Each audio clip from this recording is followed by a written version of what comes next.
امید رکھیں کہ آم کے پھل اور آم کے باغ آئیں گے تو ایسے ہی بدلے میں کانٹے ہی آئیں گے، اور اگر گندم بیجیں گے تو گندم ہی کاٹیں گے، چاول کی بیجائی کریں گے تو چاول ہی کاٹیں گے۔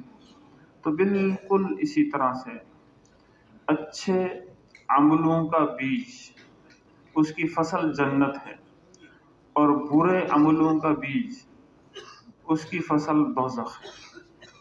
ہاں، یہ اللہ کا ضابطہ ہے، اور ایک اللہ کی قدرت بھی ہے کہ گناہوں کے باوجود اللہ معاف فرما دے، لیکن اللہ کا ضابطہ یہی ہے کہ برے عملوں کے بدلے میں دوزخ ہے، اور دوزخ کے بڑے بڑے عذاب، اور آپ صلی اللہ علیہ وسلم کو بشیر اور نذیر بنا کر بھیجا گیا، یہ جنت کی خوشخبریاں سنانے والے اور دوزخ سے ڈرانے والے۔ تو آپ صلی اللہ علیہ وسلم انسانوں کو دوزخ سے بھی ڈراتے تھے۔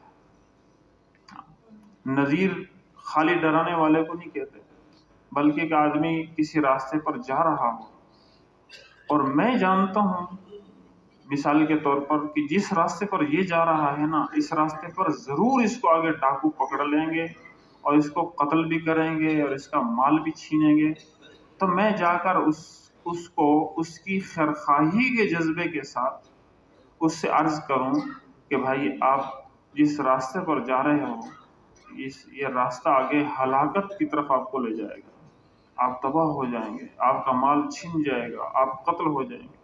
اگر وہ نہیں مانتا تو پھر میرے دل میں کڑھن پیدا ہو کہ یار بیچارہ نہ سمجھ ہے، پھر میں جا کر اس کے پاؤں پکڑوں کہ بھائی میں یہ راستہ جانتا ہوں، آپ نہیں جانتے، جس راستے پر آپ جا رہے ہیں یہ راستہ بہت خطرناک ہے، آپ کو معلوم نہیں ہے، میں نے دیکھا ہوا یہ راستہ، آپ اس راستے میں ہلاک ہو جائیں گے، آپ کا مال لٹ جائے گا، خدا کے لیے آپ نہ جائیں، اس کے پاؤں پکڑنا۔ تو اس کو کہتے ہیں نذیر۔ چونکہ رسول اللہ صلی اللہ علیہ وسلم نے دوزخ کے سارے مناظر جب معراج پر تشریف لے گئے تو اللہ نے سارے دکھائے تھے مناظر، اور ہر عمل کے بدلے میں جس کو جو سزا دی جا رہی تھی وہ بھی آپ صلی اللہ علیہ وسلم کو دکھائی گئی۔ زانیوں کو سزا پاتے ہوئے آپ نے دیکھا، اور آپ نے پوچھا جبریل امین سے کہ یہ لوگ کون ہیں کہ یہ زنا کرنے والے ہیں؟ اچھا، یہ جو خون کے تالاب میں ہیں یہ کون ہیں کہ یہ جی سود خور ہیں؟ اور یہ فلاں فلاں جن کو سزا دی جا رہی ہے کون ہیں کہ جی یہ فلاں گناہ کرنے والے ہیں، چوری کرنے والے ہیں۔ تو آپ صلی اللہ علیہ وسلم کو چونکہ یہ سارے مناظر دکھائے گئے تھے تو اس لیے آپ صلی اللہ علیہ وسلم کے قلب اطہر کے اندر، سینے کے اندر کڑن تھی ایک ایک کے متعلق کہ کوئی امتی اس راستے پر نہ جائے۔ تو میرے محترم بھی عزیزو، پکی بات ہے کہ اچھے عملوں کے بدلے میں اللہ نے جنت رکھی ہے، اور برے عملوں کے بدلے میں اللہ نے دوزخ بنائی ہے۔ اب اچھے عمل کرے گا کون اور برے عملوں سے بچے گا کون؟ جس کے دل کے اندر ایمان کی طاقت ہوگی تو ایمان کی طاقت سے انسان برے عملوں سے بچتا ہے اور اچھے عمل کرتا ہے، ایمان کی طاقت سے۔ آج ہم کہتے ہیں نا کہ جی کیا کریں، آنکھیں جھکتی نہیں ہیں، کہ آنکھوں کو غیر محرم سے جھکانے والی جو پیچھے طاقت ہے ایمان، وہ کمزور ہے، وہ اتنی نہیں ہے کہ آنکھوں کو جھکا سکے حرام سے، زبان کو غلط بولنے سے، جھوٹ بولنے سے روک سکے، وہ طاقت کمزور ہے بیچ۔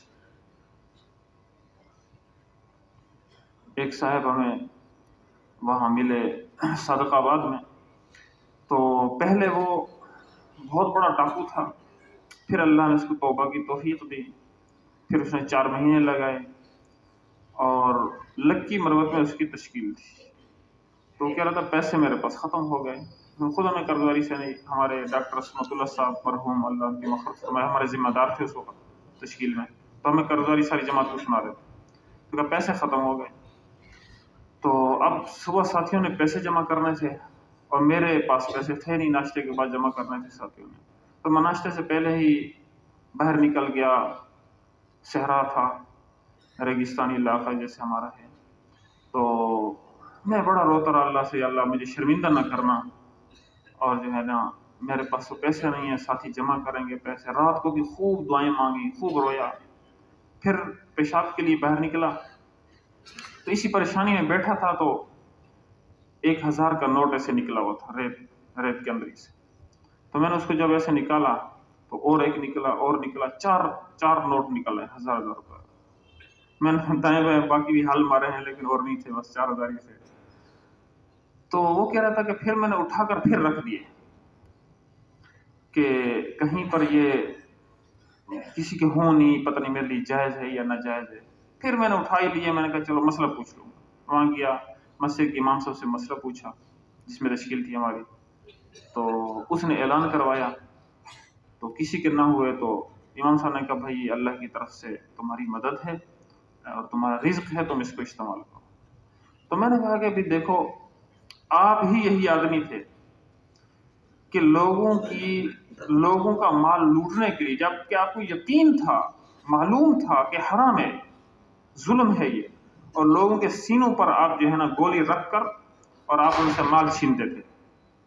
اور آج وہی آپ آدمی ہیں اور آپ جو ہے یعنی جنگل میں کوئی دیکھ بھی نہیں رہا، 4000 پر پڑے ہیں، آپ اٹھاتے ہی نہیں ہیں. یہ کیا وجہ ہے؟ تو اس وقت ایمان کمزور تھا اور اب ایمان بن چکا ہے. ٹھیک ہے، اب اتنا ایمان بن چکا ہے کہ آپ کے سامنے جنگل میں 4000 پڑا ہے، ریت کے اندر سے نکلا ہے، اور آپ اس کو اٹھانے کے لیے تیار نہیں ہیں، آپ اس کو لینے کے لیے تیار نہیں ہیں. کیوں؟ کہ اندر وہ ایمان کی طاقت آپ کو حرکت دے رہی ہے کہ خبردار، پتہ نہیں تیرے ہیں یا نہیں. مشتبہ مال یہ لکھا نا تقویٰ کیا ہے کہ الحلال بین والحرام بین، حدیث میں کہ حلال اور حرام تو ظاہر ہے، وہ سب کو معلوم ہے. وبینہما متشابہات، اور ان دونوں کے درمیان میں مشتبہ مال ہے کہ اس سے بچنا. ہاں، اس سے بچنا. اس لیے صحابی نے پوچھا یا رسول اللہ تقویٰ کیا ہے؟ اب بھائی جو تیرے دل میں کھٹکا پیدا کرے، اس لیے کہتے ہیں استفت قلبک، اپنے دل سے فتویٰ لو. یعنی کوئی بھی میں کام کر رہا ہوں نا، سب سے پہلے میرا دل مجھے بتائے گا تو غلط کر رہا ہے، تو غلط کر رہا ہے.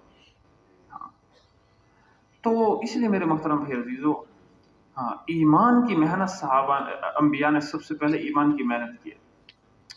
سب سے پہلے ایمان، تمام انبیاء نے لا الہ الا اللہ کی محنت کی ہے. اللہ سے ہونے کو دل میں اتارو، اللہ کی عظمت، اللہ کی بڑائی، اللہ سے ہونے کا یقین، اللہ کی ذات پر کامل اعتماد. اس نے کہا کہ جس نے مال پر اعتماد کیا، ہاں، ومن اعتمد مالہ فقد قل، اس کا مال کم ہو جائے. اور جس نے عقل پر اعتماد کیا فقد اختل، تو اس کے عقل میں خلل پڑ جائے گا، اس کا عقل بیکار ہو جائے گا. اور جس نے بادشاہ پر اعتماد کیا فقد ضل، تو وہ پھسل گیا، گمراہ ہو گیا.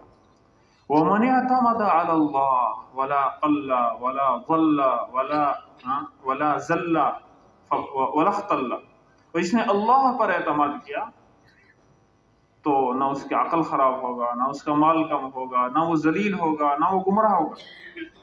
اللہ پر اعتماد، اور اسی کا نام کامل ایمان ہے. ہاں، حضرت موسیٰ علیہ السلام کہہ رہے ہیں اپنی قوم سے، اے میری قوم، ان کنتم آمنتم باللہ، اگر تم اللہ پر ایمان لانے والے بننا چاہتے ہو تو ان کنتم آمنتم باللہ فعلیہ توکل، تو پھر صرف اور صرف اللہ ہی کی ذات پر توکل کرو. یہ علماء جانتے ہیں کہ علیہ جار مجرور ہے، جب یہ فعل پر مقدم ہو تو حصر کا فائدہ دیتا ہے، حصر کا معنی پیدا ہوتا ہے. حصر کا مطلب یہ ہوتا ہے کہ صرف اور صرف بس اللہ ہی پر اعتماد کرو، اور کوئی اعتماد کے قابل ہے ہی نہیں، کوئی اعتماد کے قابل نہیں.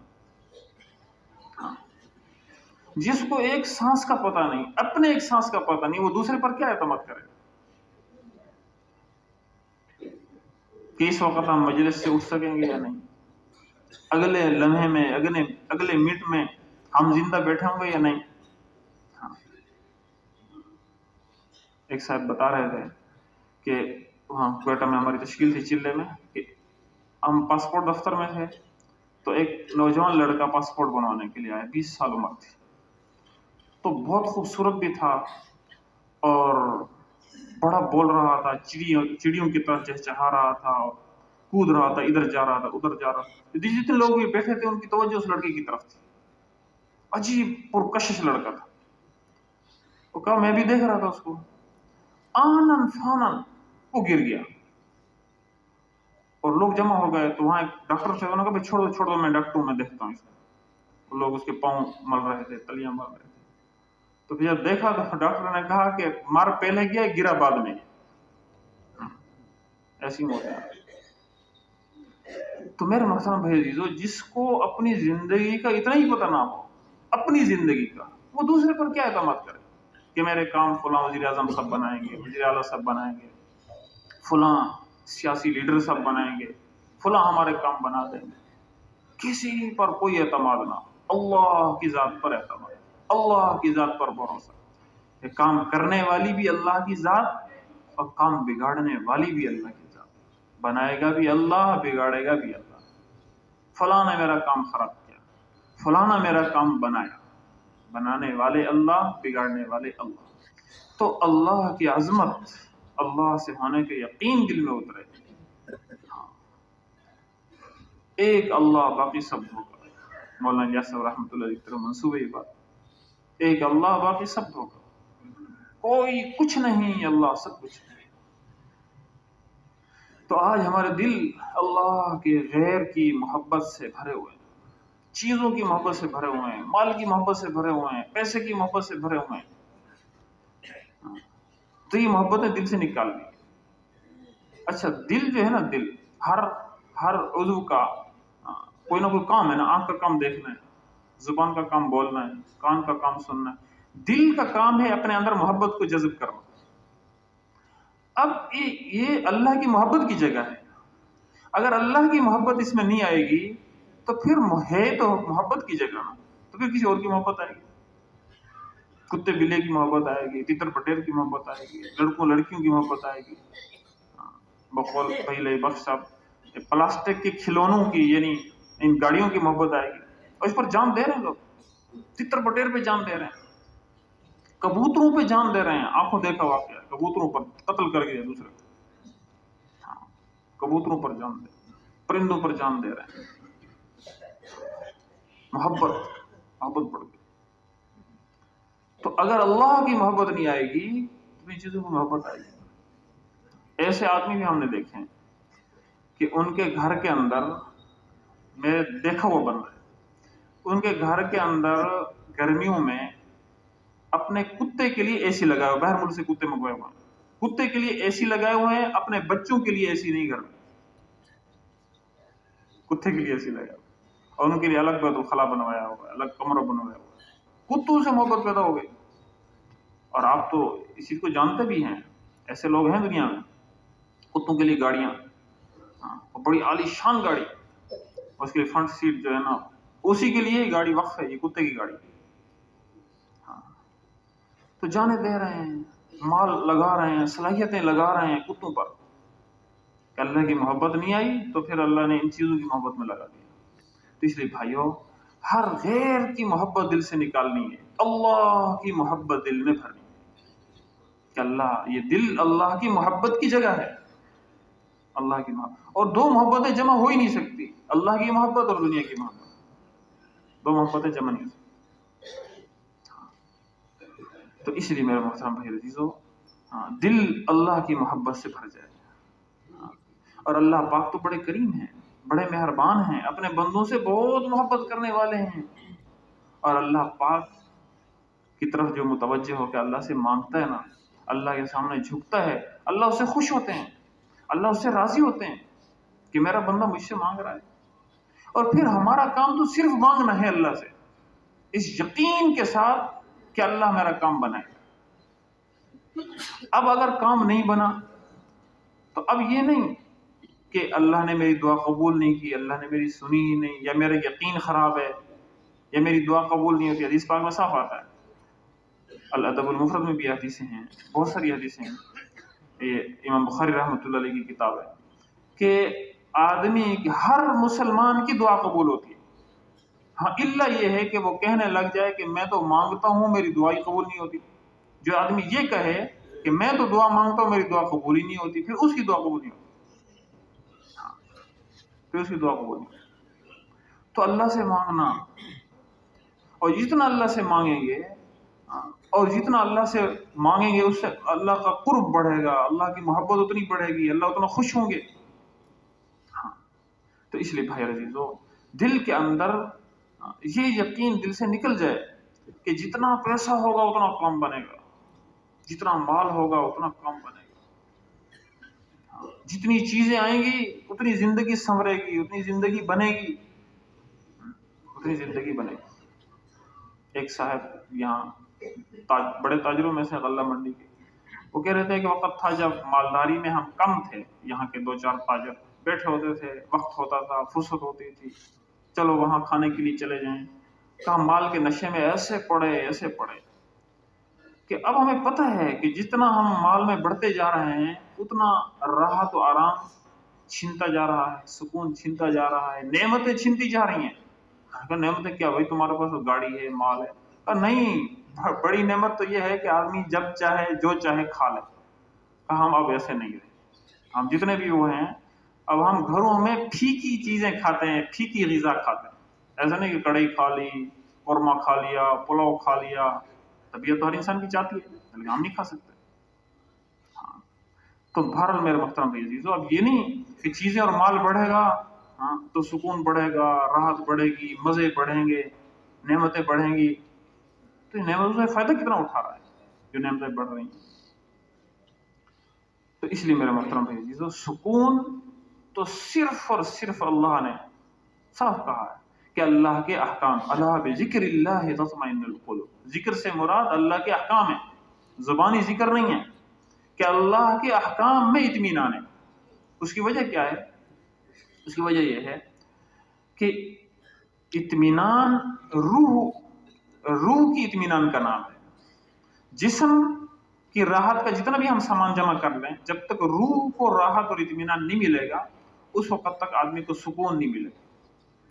اور روح کے متعلق یہ فرمایا وَيَسْأَلُونَكَ عَنِ الرُّوحِ قُلِ الرُّوحُ مِنْ أَمْرِ رَبِّي، کہ نبی جی آپ سے پوچھ رہے روح کیا ہے، آپ انہیں بتائیے کہ روح اللہ کا امر ہے۔ چونکہ روح اللہ کا امر ہے تو اس کی ساری غذا اور راحت کا سامان اللہ نے اپنے اوامر میں رکھا ہے۔ اور یہ جو جسم ہے یہ چونکہ مٹی سے بنا ہے، اس لیے اس کی غذا اور اس کی تقویت کا سامان، اس کی غذا اور اس کی راحت کا سامان اللہ نے مٹی میں رکھا ہے۔ اب مسئلہ یہ بن گیا ہے، ہمیں جو غلط فہمی ہو گئی ہے، ہم راحت کا اور سکون کا سارا سامان، روح کا بھی جسم کا بھی، مٹی کی چیزوں میں تلاش کر رہے ہیں۔ تو مٹی کی چیزوں میں جسم کی راحت کا سامان تو مل جائے گا، اچھا کمرہ بنا لیں گے، اس میں اچھے صوفے بچھا دیں گے اور اس میں سونے کے لیے اچھا ماحول، ساؤنڈ پروف کمرہ جہاں کوئی آواز نہ آئے، بالکل بند کمرہ۔ اب یہ جسم کی راحت کا سارا سامان جمع کر لیا، لیکن ان ساری راحتوں کے باوجود وہ تڑپتا رہے گا اور گولیاں کھائے گا، پھر اس کو سکون ملے گا، پھر اس کو نیند آئے گی، لیکن اٹھتے ہی پھر بے چینی شروع ہو جائے گی، دل کے اندر اضطراب اور بے چینی ہوگی۔ کیوں؟ کہ روح کی جو راحت کا سامان ہے، روح کی راحت کا سامان وہ کس چیز میں ہے؟ وہ تو اللہ کے اوامر میں، اس لیے کہ روح اللہ کا امر ہے۔ تو اس لیے میرے محترم بھائی عزیزو، اپنی روح کو اور اپنے دل کو، اس لیے حدیث میں آتا ہے کہ الا ان فی الجسد لمضغہ، ان فی الجسد لمضغہ، انسان کے جسم میں گوشت کا لوتھڑا ہے، ان صلحت صلح الجسد كله وان فسدت فسد الجسد كله، اگر وہ صحیح تو سارا جسم صحیح، وہ خراب تو سارا جسم خراب۔ پوری توجہ سے سن لو، وہ دل ہے، وہ دل ہے، وہ دل ہے۔ تو اس لیے دلوں کا یقین بدلنا کہ اللہ سے ہوتا ہے، اللہ کے غیر سے نہیں ہوتا۔ اور محمد الرسول اللہ، حضرت محمد صلی اللہ علیہ وسلم کے طریقوں میں 100% کامیابی کا یقین کہ حضور صلی اللہ علیہ وسلم کے طریقوں پر چلوں گا تو اللہ مجھے کامیاب کریں گے، اللہ مجھے زندگی میں سکون بھی دیں گے، اللہ مجھے عزت بھی دیں گے، اللہ مجھے راحت بھی دیں گے۔ اس لیے کہ ایمان والا جو ہوتا ہے وہ نبی کریم صلی اللہ علیہ وسلم کے طریقے کے خلاف کر ہی نہیں سکتا، وہ سنت کے خلاف کرنے پر تڑپ اٹھتا ہے۔ وہ یہ نہیں کہتا کہ خیر ہے یار، کوئی فرض تو نہیں ہے، ایمان والا ایسے نہیں کہہ سکتا، فرض تو نہیں ہے، سنت ہی تو ہے، چھوڑ دو تو کیا ہے، وہ فرض ہے، چھوڑنا تو حرام ہے۔ نہیں، ایمان والے کو تو سنت سے عشق ہوتا ہے، وہ کسی کی ملامت کی ولا یخافون لومۃ لائم، کہ کسی ملامت کرنے والے کی ملامت سے ڈرتے ہی نہیں ہے، اس کو برادری کی ملامت کا خوف ہی نہیں ہے کہ لوگ کیا کہیں گے، برادری والے کیا کہیں گے، یہ صوفی بن گیا ہے، یہ داڑھی والا ہو گیا ہے، اس نے کیا شادی پر جو ہے نا باپ دادے کے رسم کو توڑ دیا اور نئی نئی چیزیں نکال لی۔ نئی چیزیں نہیں ہیں، یہ اصلی فطری چیزیں ہیں، یہ کہ کل مولود یولد علی فطرت الاسلام، کہ ہر بچہ فطرت اسلام پہ پیدا ہوتا ہے، پھر اس کے والدین اس کو یہودی بنا دیتے ہیں یا اس کو عیسائی بنا دیتے ہیں یا اس کو جو بھی بنا دیتے ہیں۔ تو ہر انسان کی فطرت میں تو اصلی دین جو حضور صلی اللہ علیہ وسلم طریقہ زندگی لے کر آئے ہیں وہ ہے، اب والدین اس کو سکھا کر پڑھا کر اس کا مزاج غلط بنا دیں تو الگ بات ہے۔ تو اس لیے میرے محترم بھائی عزیزو، ہم نے ہر آن ہر گھڑی سنت کو دیکھنا ہے، ہر موقع پر حضور صلی اللہ علیہ وسلم کی سنت کو دیکھنا ہے۔ ہم برادری کے بندے نہیں ہیں، ہم رسم و رواج کے غلام نہیں ہیں، ہم اللہ کے بندے ہیں، ہم اللہ کے غلام ہیں، ہم پیسے کے غلام نہیں ہیں۔ اس لیے حضور نے فرمایا تئس عبد الدرہم والدینار، درہم دینار کا غلام پیسوں کا